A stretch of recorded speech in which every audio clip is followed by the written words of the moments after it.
আসসালামু আলাইকুম ওয়া রাহমাতুল্লাহি ওয়া বারাকাতুহু। কওমি কেয়ারের পক্ষ থেকে কওমি ডাটাবেজ অ্যাপটির টিউটোরিয়াল শুরু হতে যাচ্ছে। এই ভিডিওতে কওমি কেয়ার অ্যাপটি কিভাবে ব্যবহার করবেন এ টু জেড দেখানোর চেষ্টা করা হবে ইনশাআল্লাহ। প্রথমে কওমি কেয়ার অ্যাপটিকে যখন আপনারা এন্টার করবেন তখনই প্রথমেই আপনাদের জন্য আসবে একটি লগইন স্ক্রিন। তো লগইন স্ক্রিনের শুরুতেই রয়েছে কওমিয়ান আইডি, তারপর রয়েছে ইউজার নেম এবং সর্বশেষ রয়েছে পাসওয়ার্ড। কওমিয়ান আইডিটি কোথায় পাবেন, কিভাবে পাবেন, এটির জন্য আপনারা এখানে থাকা হেল্প বাটনটি ব্যবহার করবেন। হেল্প বাটনটি ব্যবহার করলেই পেয়ে যাবেন হচ্ছে কওমিয়ান আইডি। এ বিষয়ে বিস্তারিত কথা এই ভিডিওতে বলবো না। তারপর রয়েছে ইউজার নেম হিসেবে দিবেন হচ্ছে অ্যাডমিন এবং হচ্ছে পাসওয়ার্ড হিসেবে দিবেন আপনারা অ্যাডমিন এবং পাসওয়ার্ড হিসেবে দিয়ে থাকবেন 1 2 3 4। আমার পাসওয়ার্ড আগে থেকেই দেওয়া ছিল, এই জন্য আমি আর এখন দিচ্ছি না। এবং হচ্ছে আপনারা কওমিয়ান আপনি যে আইডিটি পাবেন সেই কওমিয়ান আইডিটি আপনারা এখানে দিয়ে দিবেন। তো কওমিয়ান আইডি ইউজার নেম এবং পাসওয়ার্ড দেওয়ার পর আপনারা হচ্ছে লগইন বাটনে প্রেস করবেন। লগইন বাটনে প্রেস করলেই আমাদের কাঙ্ক্ষিত ডাটাবেসটি আমরা পেয়ে যাব। তো কাঙ্ক্ষিত ডাটাবেসটি পেয়ে যাওয়ার পরে আমাদের যে স্ক্রিনটি রয়েছে এই স্ক্রিনটির সাথে আমরা একটু পরিচিত হয়ে নিব। সর্বপ্রথম যে অংশটি রয়েছে এটি হচ্ছে নেভিগেশন অংশ এবং তারপরে আমাদের রয়েছে এই নেভিগেশন অংশের নিচেই রয়েছে আমাদের হচ্ছে ডাটাবেস অংশ। তো এটাই হচ্ছে আমাদের মূল ডাটাবেস অংশ। তো আমাদের নেভিগেশন অংশ এবং ডাটাবেস অংশ এই দুটি অংশ নিয়েই এই অ্যাপটি গঠিত। নেভিগেশন অংশের প্রথমেই রয়েছে হচ্ছে আপনার ডাটাবেজের সার্চ সিলেক্টর, অর্থাৎ আপনি কী দিয়ে সার্চ করবেন এই অংশটি। অর্থাৎ এখান থেকে আপনাকে প্রথমে সিলেক্ট করে নিতে হবে আপনি কী দিয়ে সার্চ করবেন। আপনি কি অ্যাড্রেস দিয়ে সার্চ করবেন, নাকি আপনি প্রতিষ্ঠানের নাম দিয়ে সার্চ করবেন, নাকি প্রতিষ্ঠানের কোড দিয়ে সার্চ করবেন, নাকি আপনি মার্কাস দিয়ে সার্চ করবেন, নাকি প্রতিষ্ঠানের ফোন নাম্বার দিয়ে সার্চ করবেন। তো আপনি কী দিয়ে সার্চ করবেন সেই কিওয়ার্ডটা আগে এখান থেকে সিলেক্ট করে নিতে হবে। ধরুন আমি একটি অ্যাড্রেস দিয়ে সার্চ করতে চাই, সুতরাং আমি অ্যাড্রেস সিলেক্ট করে তারপরে আমি এখানে একটি অ্যাড্রেস লিখব। ধরুন আমি লিখতে চাচ্ছি ফরিদপুর, ফরিদাবাদ। লেখার সাথে সাথে ফরিদাবাদ একটি তথ্য চলে এসেছে। তো এভাবে আমরা কী দিয়ে সার্চ করব সেটা প্রথমে সিলেক্ট করব, তারপর সার্চ করব। তারপর যে অংশটি রয়েছে সেটি হচ্ছে নেভিগেশন বারের আরেকটি অংশ হচ্ছে এখানে 3 ডট মেনু। এই 3 ডট মেনুতে ক্লিক করার পরে দেখতেই পাচ্ছেন একটি মেনু ওপেন হয়েছে। এই মেনুর সম্পূর্ণ অংশটি আমাদের খুব গুরুত্ব সহকারে লক্ষ্য করতে হবে। তো এই নেভিগেশন মেনুর 3 ডট মেনুর সর্বশেষ সবার নিচে যে বিষয়টি রয়েছে সেটি হচ্ছে লগ আউট বাটন। এই লগ আউট বাটনটিতে ক্লিক করার মাধ্যমে আপনি এই অ্যাপ থেকে লগ আউট হয়ে যাবেন, যেটা সকলেই জানা বিষয়। তারপরে সর্বশুরুতে যে বিষয়টি রয়েছে রিলোড বাটন। এই রিলোড বাটনটি সবচেয়ে বেশি ব্যবহৃত হবে, কারণ আপনার এই যে তথ্যটি রয়েছে এখানে কিন্তু আমাদের পুরো বাংলাদেশের তথ্যগুলো নেই। এই তথ্যটা প্রতিনিয়ত আপডেট হতে থাকবে। তো আপনি যখন সর্বশেষ আপডেট এবং হালনাগাদ তথ্যটা যদি পেতে চান, সেই ক্ষেত্রে আপনি যখন এই রিলোড বাটনে ক্লিক করবেন, এই রিলোড বাটনে ক্লিক করার পরেই আপনার সর্বশেষ যেই তথ্যটি আপডেট হয়েছে সেই তথ্যগুলো আপনার এই অ্যাপে চলে আসবে। আপনার এইখানে স্ক্রিনে আপনার এই রেকর্ড সেক্টরে আপনি পেয়ে যাবেন। এবং এরপরে যে বিষয়টি রয়েছে SMS টু অল, অর্থাৎ এখানে যতগুলো নাম্বার রয়েছে আপনি মনে করেন আপনার এই রেকর্ড অংশে যতগুলো ডাটা রয়েছে, এখন যেহেতু সারা বাংলাদেশে সবগুলো ডাটা রয়েছে বা এখানে যে পরিমাণ লোড হয়েছে এগুলো রয়েছে, অথবা যদি আমি একটা অ্যাড্রেস দিয়ে সার্চ করি, সার্চ করার সময় আপনার এই স্ক্রিনে এই রেকর্ড অংশে দুটো ডাটা রয়েছে। অর্থাৎ আপনি ঢাকা দিয়ে সার্চ করলেন, ঢাকাতে 4টি ডাটা পাওয়া গেছে, তখন এই 4টা রয়েছে।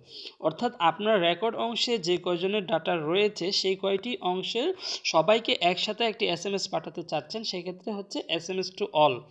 এই বাটনে ক্লিক করার পরে আপনার এখান থেকে আপনার মেসেজের অপশন চাবে, আপনি কিসের মাধ্যমে মেসেজ পাঠাতে চাচ্ছেন, আপনার ফোনের SMS এর মাধ্যমে নাকি হোয়াটসঅ্যাপের মাধ্যমে, সেই অপশনটি চাবে আপনি যেটা দিয়ে পাঠাতে চান, ঠিক সেটা দিয়েই পাঠাতে পারবেন।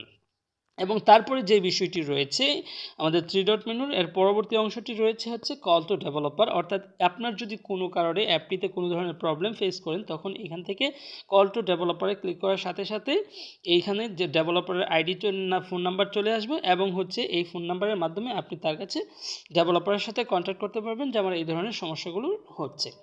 তারপরে যে বিষয়টি রয়েছে এটি হচ্ছে আইপি SMS পেজ, অর্থাৎ এখান থেকে আপনি চাইলে যে আপনার ফোন থেকে SMSটা না পাঠিয়ে আপনি এই অ্যাপের মাধ্যমে যে কোনো কাউকে একটি আইপি নাম্বার থেকে SMS পাঠাতে পারবেন। যেমন ধরুন আমি এই ফরিদাবাদের যেই মাদ্রাসার যেই নাম্বারটি রয়েছে, অর্থাৎ আমি যখন এখানে ফরিদাবাদ সার্চ করলাম, ফরিদাবাদ লেখার সাথে সাথে ফরিদাবাদ মাদ্রাসাটি চলে এসেছে। এখন আমি এখান থেকে রিরুট মেনু করে IPSMS-এ ক্লিক করতাম। তো দেখতেই পাচ্ছেন এখানে একটি নাম্বার চলে এসেছে এবং এখানে একটি মেসেজ লিখুন অপশনটি চলে এসেছে। তো এখানে আমি একটি মেসেজ লিখে যদি আমি কোনো সেন্ড করি, তো এখান থেকে যদি আমি এই সেন্ড বাটনে ক্লিক করি এবং আমার ডাটা কানেকশন যদি চালু থাকে, তাহলে আমার অটোমেটিক্যালি একটি IPSMS এই নাম্বারে, এখানে থাকা নাম্বারটিতে একটি IPSMS চলে যাবে। এখানে থাকা নাম্বারটিতে একটি IPSMS চলে যাবে, যেটা আপনার ফোনের নাম্বার থেকে যাবে না, একটা IP নাম্বার থেকে যাবে। তো IP নাম্বার কেমন থাকে, IPSMS সম্পর্কে অনেকেই অবগত আছেন। তো এই বিষয়েও বিস্তারিত কথা অন্য একটি ভিডিওতে বলা যাবে। এখন আমরা আবার চলে আসি অ্যাপ্লিকেশনের ইন্ট্রোডাক্টরি পর্বে। তো এরপরে রয়েছে যে বাটনটি, এটি হচ্ছে শেয়ার দিস অ্যাপ। তো এই বাটনটির মাধ্যমে আপনারা যে কাজটি করতে পারবেন, আপনারা যদি এই অ্যাপটি অন্য একজনকে ব্যবহারের জন্য শেয়ার করতে চান, সেই ক্ষেত্রে এই অ্যাপটির শেয়ার লিঙ্ক অর্থাৎ ডাউনলোড লিঙ্ক এবং হচ্ছে এই অ্যাপটির ইউজার গাইড উভয় অংশটি এই শেয়ার দিস অ্যাপে পাওয়া যাবে। অর্থাৎ এখান থেকে ক্লিক করার সাথে সাথে আপনার জন্য অনেকগুলো শেয়ারের অপশন চলে রয়েছে, যে আপনি কী দিয়ে সার্চ করতে চান। ব্রাউজারের মাধ্যমে আপনি সার্চ করতে পারেন, ফাইল লোকেশন এবং হচ্ছে ফেসবুক, হোয়াটসঅ্যাপ রয়েছে, ব্লুটুথ রয়েছে এবং অন্য অন্য ইউটিউব রয়েছে। শেয়ারের যতগুলো অপশন রয়েছে মোটামুটি সবগুলোই এখানে আপনি পেয়ে যাবেন কাউকে শেয়ার করার জন্য। অর্থাৎ এই যে অ্যাপটির যেই ইউজার গাইড এবং হচ্ছে ডাউনলোড লিঙ্ক রয়েছে, এই ডাউনলোড লিঙ্কটি এখান থেকে চলে যাবে।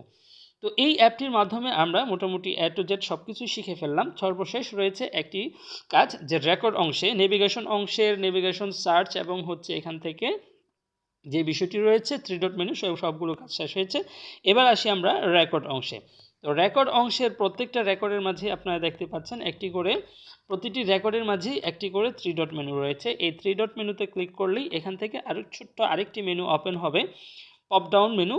তো এই মেনুটির কাজ কি, এই মেনুটিতে 3টি বাটন রয়েছে। একটি হচ্ছে মেসেজ বাটন, অর্থাৎ আপনি যদি শুধুমাত্র এই নাম্বারটিতে SMS পাঠাতে চান এই প্রতিষ্ঠানে, তখন এটি, অথবা আপনি যদি এই প্রতিষ্ঠানের ডাটা কপি করে অন্য একজনকে পাঠাতে চান, তাহলে হচ্ছে কপি বাটন।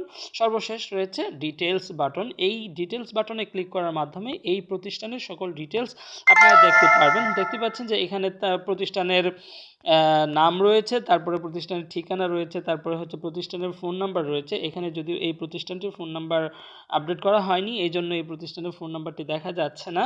তারপরে রয়েছে প্রতিষ্ঠানের ল্যাটিটিউড, লঙ্গিটিউড এবং হচ্ছে ম্যাপ লোকেশনের লিঙ্ক, এবং হচ্ছে সর্বশেষ যে বিষয়টি থাকবে এটি হচ্ছে অন্যান্য তথ্য। তো অন্যান্য তথ্যতে যদি আপনি ক্লিক করেন, এখানে একটি ক্লিক করার মাধ্যমে আপনি এর নিচে আরও অন্যান্য তথ্য দেখতে পাচ্ছেন। আরও বিস্তারিত অনেকগুলো তথ্য রয়েছে। এখানে রয়েছে এই প্রতিষ্ঠানের ম্যাপের ল্যাটিটিউড, লঙ্গিটিউড, তারপরে ম্যাপ লিঙ্ক, তারপরে ফোন নাম্বারটি দেখতে পাচ্ছেন, তারপরে মার্কাজ, এই প্রতিষ্ঠানটি কোন মার্কাজে, এই প্রতিষ্ঠানের স্টুডেন্টরা কোন মার্কাজে পরীক্ষা দেয়, এবং হচ্ছে এই প্রতিষ্ঠানের হায়াতুল উলিয়ার কোড কি, এবং ল্যাটিটিউড, লঙ্গিটিউড বিষয়টি রয়েছে। তো এখানে দেখতে পাচ্ছেন মোটামুটি অনেকগুলো ডিটেলস রয়েছে। এভাবে প্রত্যেকটি প্রতিষ্ঠানের যদি আপনারা ডিটেলস দেখতে চান, প্রতিষ্ঠানের পাশে টাকা টি ডট মেনুতে ক্লিক করার সাথে সাথে এবং ডিটেলস বাটনে ক্লিক করে আপনারা হচ্ছে ডিটেলসগুলো পেয়ে যাবেন। অ্যাপটির কাজ আসলে প্রায় শেষ হয়েছে, এটিকে পুরোপুরি শেষ হয়েছে বলা যাচ্ছে না, কারণ হচ্ছে এটিতে আসলে, যদি তো আপনাদের সাথে কমিটমেন্ট ছিল যে আমি 1 তারিখের আগে দিয়ে দিব, এই জন্য আমি অ্যাপটিকে যতটুকু হয়েছে ততটুকুই আপনাদেরকে আজকে দিয়ে দিচ্ছি। তবে অ্যাপটির কাজ আরও ডেভেলপমেন্টের কাজ চলছে। আসলে অ্যাপ ডেভেলপমেন্টের ক্ষেত্রে যে বিষয়টা, সেটা হচ্ছে আসলে এটার শেষ বলতে কিছু নেই, প্রতিনিয়ত আপডেট হতেই থাকবে। তো ইনশাআল্লাহ দেখা হবে পরবর্তী কোনো ভিডিওতে। সে পর্যন্ত কৌমি কেয়ারের সাথে থাকবেন, ভালো থাকবেন। আসসালামু আলাইকুম ওয়া রাহমাতুল্লাহি ওয়া বারাকাতুহু।